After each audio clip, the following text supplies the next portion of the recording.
اگر شیطان در زمین حکومت می کرد چه می گفت؟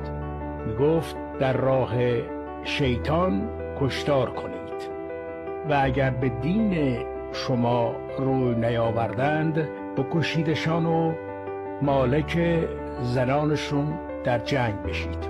می گفت هر که با شیطان نباشه گردنش رو بزنید و انگشتهاشو قطع کنید، دستها و پاهاشو برخلاف جهت بریده بشه.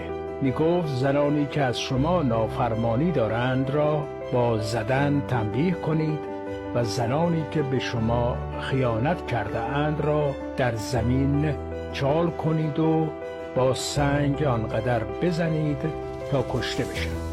مگه شما مسلمانان نمیگید باید تعقل کرد؟ مگه لازمه تعقل شک و تردید نیست؟ پس چرا شک نمی کنید؟ میدونید چرا شک نمی کنید؟ چون شیطان در کتاب قرآنش گفته شک در دین از گناهان